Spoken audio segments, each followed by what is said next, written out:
Hi folks, today we are going to review Websol Energy Solutions Q2FY26 results.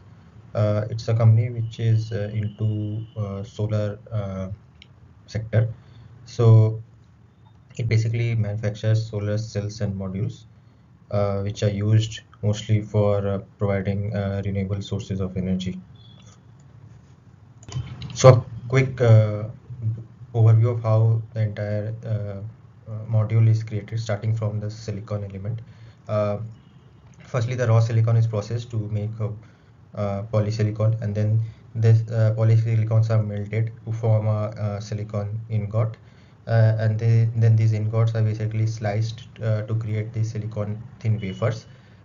These wafers are then converted to cells by stacking them and adding various layers, PN type layers.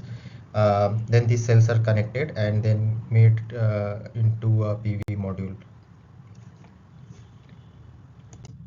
So this quarter, year on year, Websol's revenue from operations increased by around 17.2%. Their EBITDA margin was almost stable. Their uh, they the PAT margin also was stable, declined by around 2 percentage.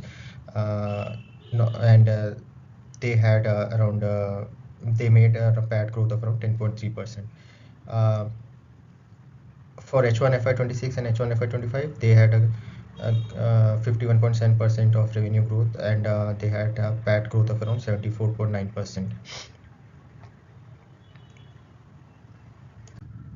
The top insights which we derive from the management commentary was that the top line looks a bit flattish because they recently commissioned their 600 megawatt cell line.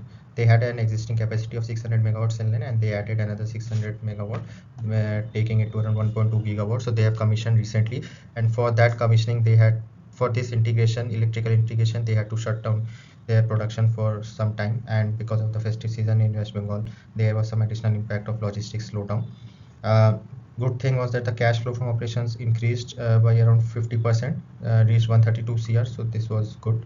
The upcoming capex, they have decided that they will now that they have a current 1.2 gigawatt production capacity for cells, they are going to add total of 4.4 gigawatt and extra. So that will be in two phases. Phase 3 will be in 2 gigawatt, will be by June 2027, and phase 4 will be by June 2028. So that will take them to total of 4 plus 1.2, so around 5.2 gigawatt of cell capacity. Did a quick check of how other companies are announcing their cell capacities along with the timelines. As you can see, Vari already has 5.4 gigawatt operational cell capacity, and they are planning to take it to 15 gigawatt by FY27. Vikram Solar is planning to bring it all together in FY27 to 12 gigawatt. Websol, as we discussed, is planning to do it by FY29, by June 28, 5.2 gigawatt. Premier Energy is also is stepping up and bringing good capex both in FY26 and FY27. Also, small companies like Alpex and Insulation are also planning to commission their new solar cell lines by FY27. What we believe in this sector is that I think that the early bird catches the worm.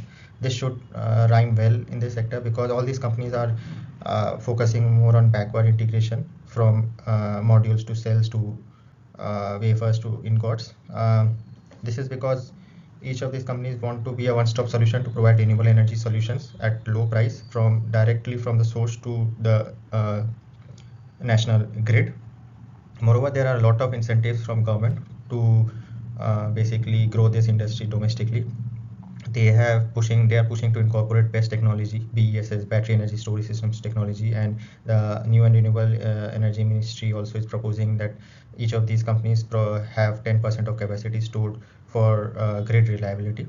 There are also various policies like ALMM, so approved list of module manufacturers, and they are planning to come up with ALCM cell manufacturers by June 26. So that these companies can only basically be eligible to apply for government tenders, and companies which are providing basically supplying their raw materials will have to will have to procure these raw materials from these approved list. There is a proposed ALWM wafer manufacturers as well that can come up in 2028, but that is subject to local capacity. So companies need to stay ahead in this race without burning itself to the ground actually, before each and every stage starts becoming commoditized, starting from modules. Once enough capacity is there in each of these stage, it's hard to maintain any differentiation in the products. And that is why we feel that the companies who are doing timely capex and are basically having the capacity to manufacture each of these products backward integrated in time will be the most will benefit the most. Thank you.